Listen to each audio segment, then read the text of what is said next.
I'm Amy Gottlieb. I'm the Associate Dean for Faculty Affairs at UMass Medical School Bay State and Chief Faculty Development Officer at Bay State Health. I'm delighted to welcome you today to talk about sponsorship as a lever for organizational change, cultivating the success of women in medicine and science. I'm going to take about 35 minutes and talk with you all about some definitions around the concept of sponsorship and talk a little bit about the value of sponsorship and how it differs from mentorship, traditional mentorship. I'm then going to do a very deep dive into the notion of second generation gender bias, talk specifically about some best practices around being a sponsor or a protege or both. And then I'd like to share a model sponsorship program called the Career Advising Program out of the Society of General Internal Medicine and wrap up with a brief individual exercise. For over a decade, the business community has utilized sponsorship to tap under-recognized workforce talent by distinguishing sponsorship from traditional mentorship and deploying sponsorship's unique philosophy and principles programmatically. Fortunately, in the last 6 or 7 years, academic medicine has begun to do the same. I always like to start every conversation about sponsorship really by looking at the etymology. So the term sponsor derives from the Latin term spondi, which means to pledge. And that is in contradistinction to the term mentor, which derives from the name of the character in Homer's Odyssey, who served as a teacher and trusted advisor to Odysseus' son, Telemachus. And so that's a nice way to segue into the differences between traditional mentorship and sponsorship.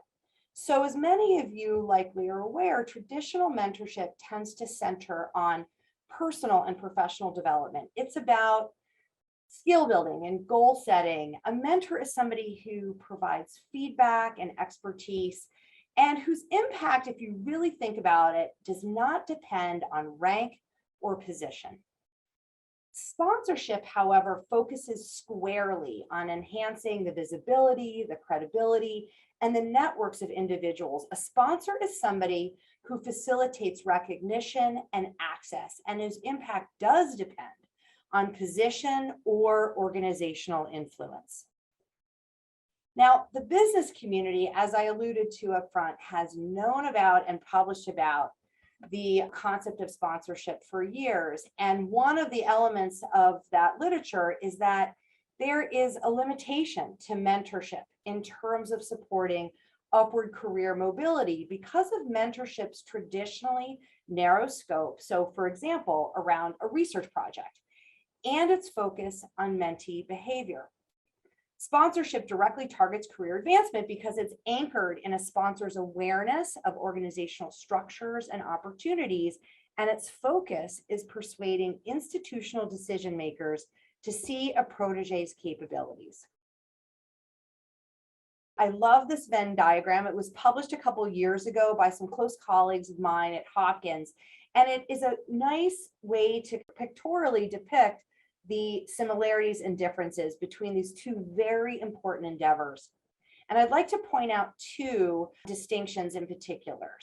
So mentorship is often longitudinal and it can be quite transformative, whereas sponsorship can be episodic and sometimes feel a little bit transactional. So what has the business community shown in terms of the advantages of being intentional and thoughtful about deploying this concept of sponsorship? Well, the business literature reveals that sponsorship is associated with the ability to help folks gain promotion, to increase satisfaction with rates of advancement, improve stretch assignments, facilitate upward pressure on pay, and improve gender parity in career advancement. As I mentioned, academic medicine came to the table a little bit late. But I would argue that as early as 2014, there was some discussion of the concept, if not the term, in the medical literature. And in that year, Rochelle DeCastro and her colleagues out at Michigan looked at a large cohort of K awardees and showed that promoting a mentee's career through networking and advocating for the mentee influenced career satisfaction. So I would argue that promoting a network or developing a network and advocating for a mentee is really sponsorship. So a few years later, Patton and colleagues, also from the group in Michigan, looked at another K cohort and showed that reported sponsorship experiences were significantly associated with academic success. And academic success in this setting included achievements such as funding over $1 million, publishing a large number of papers, having formal academic titles. And so that same year, a colleague of mine, Dr. Brita Roy, who was at Yale at the time, and I published some early data on a nationwide sponsorship program that I had established for the Society of General Internal Medicine. And we demonstrated that participants were in this program reported promotion to the next rank and expanded job opportunities in association with their engagement with the initiative. We have to be very intentional about sponsoring women because the data show that sponsorship that happens informally or without a mandate for inclusion most often benefits white men. And this is a figure from Patton's study, which I think demonstrates really nicely how men in academic medicine in this investigation were reporting more sponsorship experiences than their women colleagues. So why sponsorship? Why am I talking about this today and really been talking about it for over a decade? Well, despite women's significant workforce representation for decades, there remains a considerable difference in the way men and women are perceived and treated within academic medicine. Although women account for almost half of med students, graduate medical trainees, and faculty nationwide, the equity of opportunity that should be flowing from numeric parity is not materializing. Women's advancement trajectory in academic medicine looks like a funnel. With fewer and fewer women, the higher one goes in seniority and leadership. In addition to gender disparities in achieving senior academic rank and organizational leadership roles, the data also demonstrate inequities in compensation and research support. And these disparities exist even after accounting for age, experience, specialty, productivity, and professional commitment. So what's going on here? Leadership representation is not a pipeline issue. This stalled advancement reflects organizational barriers to advancement, secondary to implicit cultural assumptions facing women who are trying to move forward in their careers, and practices and patterns of interaction in the workplace that inadvertently disadvantage women. In sum, what we are talking about here is second-generation gender bias. So second-generation gender bias is different from the sexism that existed pre-Title VII and pre-Title IX because there's not an overt intention to exclude. Instead, these biases are embedded in our unconscious stereotypes and expectations around what leaders look like, how men and women should behave, and how women's work is assigned and valued. Why is it important to talk about second-generation gender bias in our conversation related to sponsorship? It's because these prescriptive societal and organizational norms are the engines behind why our talented women are failing to reach their potential and experiencing the gendered career paths we see in academic medicine, and the consistent observation that women are disproportionately assigned non-promotable tasks in our organizations, experience double binds and backlash when trying to advance and lead, and are evaluated more negatively and paid less. And I'd like to briefly unpack each of these phenomena. So research reveals that within healthcare, and actually both the academic and the business sides of the house, women tend to advance in roles that are consultative and workforce oriented, rather than those with quantitative, operational, or significant managerial responsibility.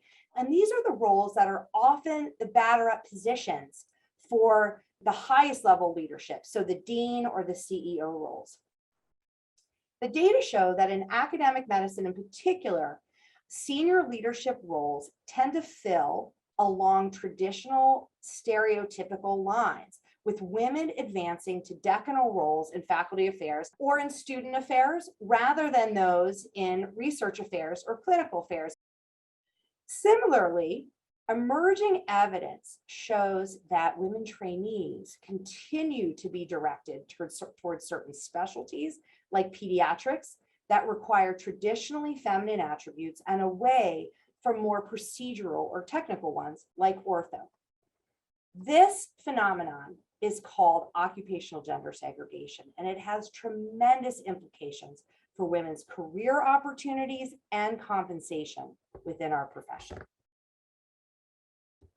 Another manifestation of second generation bias, as I mentioned, is that women have been shown to spend more time on non-promotable tasks.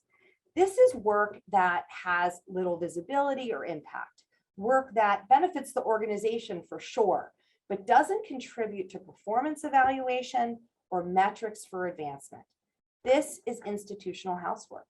And the types of work vary by industry, but are readily identified.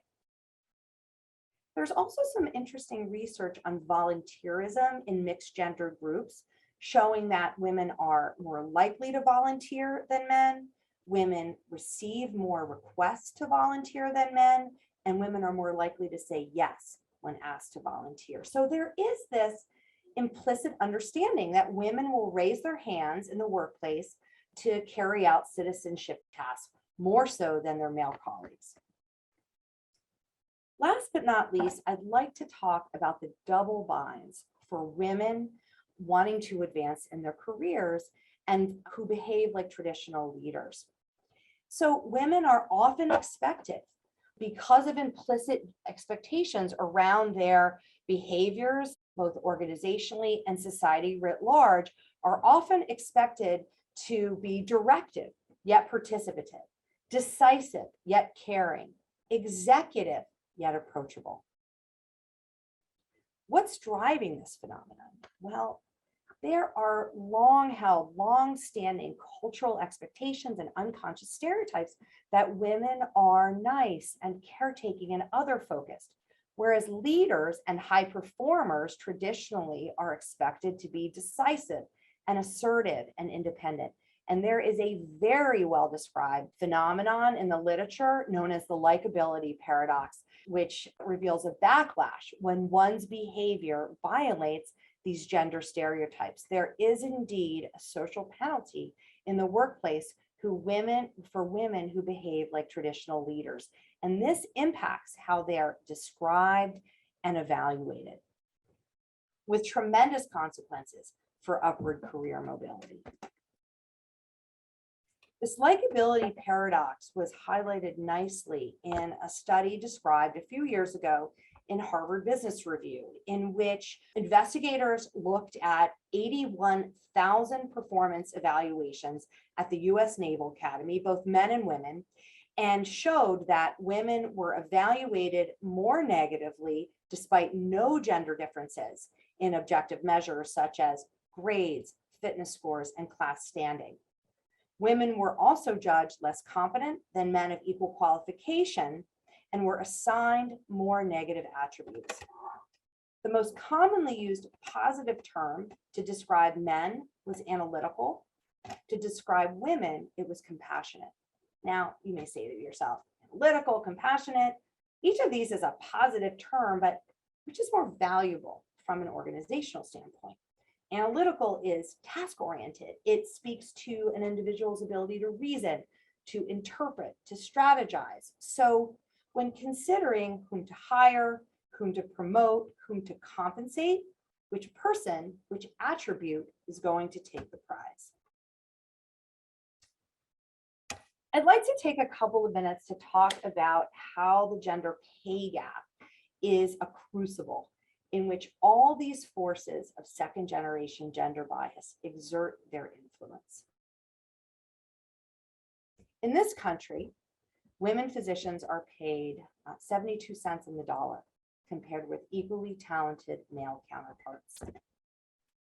Women physicians earn less than men in every specialty and at every academic rank. And in fact, women physicians experience one of the largest gender pay gaps in the US labor market. And the data consistently show that these pay inequities begin right out of training. In fact, there are multiple inflection points in women's career trajectories where second generation gender bias exerts its negative influence and disproportionately rewards the way men physicians have worked and lived for generations. Now, we unfortunately don't have time today to delve into all these phenomena. However, consider that compensation methodology typically rests on a formula of a base salary determined by commercially available benchmarking data plus additional monetary reward for rank, leadership, and productivity. If the goal is total cash compensation, we can see how common compensation methodology contributes structurally to gender-based salary inequities by limiting women's earning potential in each domain. For example, regarding base salary, there is often a considerable difference between the low and high ends of the dollar ranges and the benchmark ranges for those dollar amounts, allowing organizations wide berth in making compensation determinations. Salary expectations and rigorousness and vigorousness of negotiation during initial hire are critical to establishing where an individual falls in that range and are potentially vulnerable to gender bias. Productivity-based compensation is impacted negatively by increased demands for organizational service, increased time spent with patients, resulting in better outcomes but lower volumes, and greater responsibility for domestic duties compared with male colleagues. Similarly, limited formal leadership roles and less sponsorship to access those roles decrease the compensation that attaches to these opportunities. While few would argue with equal pay for equal work, how to achieve this goal is what overwhelms institutions and institutional leaders. Organizations truly do need a roadmap to achieve salary equity. And colleagues of mine and I published a book in 2021 that helps institutions tackle these endeavors. And if you'd like to learn more, I put up the link here. So in sum, women face a unique professional challenge of having an implicit background identity of unconscious social expectations around their behavior that they have to navigate. There is a cultural context in which women must battle the gender expectations of being feminine while simultaneously fulfilling the requisites of advancement and leadership. And this is costly psychologically, and it results in self-censorship and attrition. And when that occurs, cultivating women's advancement goes from being a social justice issue to a sound business practice, because we truly need to be harnessing the talents of our entire workforce. And that's really where sponsorship comes in. Why is that? Because we know that we have a pipeline of talented women. These women just need to get seen. Women have a visibility gap in academic medicine, and sponsorship facilitates access to the platforms and networks necessary for talent and merit to become visible, recognized, and rewarded. Sponsorship is critical to operationalizing the value of equal opportunity within an organizational culture by helping to dismantle second-generation gender biases. So now I'm going to take a little bit of a turn and talk about sponsorship best practices. As I hope I've communicated, intentionality is essential because sponsorship that develops organically tends to exclude a significant proportion of the talent pool. I am a strong proponent of structured programs because they can proactively link sponsors and proteges based on standardized criteria. They can thoughtfully match sponsors and proteges together, set out clear expectations of engagement, identify program objectives, monitor outcomes, and solicit feedback for continuous improvement. It's also critical that our top leaders themselves are sponsors and promote sponsorship as an organizational value. For those of you in the audience who view yourself as proteges, it's important to be trustworthy and loyal, to be self-directed, and to be driven and invested in the mission of your organization and the work of your sponsor. And then for sponsors, your role, your charge is to increase the exposure of your proteges to other leaders, to advocate for them for awards and promising opportunities, leadership roles, high impact committee memberships, and speaking engagements. I said at the outset that I was going to share with you a successful sponsorship model, and that is the Society of General Internal Medicine's career advising program. So we founded this program in 2013, so it's been around for a decade. It still exists today. It's served over 400 faculty nationwide. And the mission statement, as it were, for CAP is that it is a longitudinal sponsorship initiative to foster the advancement of women in medicine by helping junior faculty successfully navigate the academic promotion process. CAP is a 2-year commitment. We do expect low-hanging fruit, biannual contact via email, phone, or in person, with the expectation, not in a pandemic, of at least one face-to-face meeting every year. And the Society of General Internal Medicine historically has invested in an annual reception so folks can get together with one another and enjoy some conversation. So as I mentioned, after I established this program in 2013, my colleague, Dr. Britta Roy, and I looked at some early data on the participants and showed that the proteges were reporting enhanced confidence in their professional self-advocacy, gaining sponsorship of a senior leader, and or achieving promotion to the next academic rank or expanded job opportunities in association with their engagement with the program. So what did we focus on in CAP? If folks are thinking about maybe creating a sponsorship program, whether it's in your division, your department, or your professional societies, we were very targeted and are very targeted in our efforts that advising centers around how to improve your CV. And I'm not talking about the formatting, the content, helping folks consider and move towards getting on high impact committee members. And then last but not least, strategies around building relationships with external promotion letter writers. As folks on the call have gone through promotion or advised people around academic promotion, these external contacts are critical to success. In this program, sponsors have to be associate or full professors, men or women. The proteges, by definition, are women at the junior faculty or fellowship level, and really in actuality, it's the proteges are mostly assistant professors. The matches are highly invested in and considered and are based on career paths and professional foci, and folks are also matched intentionally across institutions. So I've been talking about sponsorship now, around the country for a decade. And early on, I got a lot of questions about what are some barriers to sponsorship. So I always like to include a slide on this.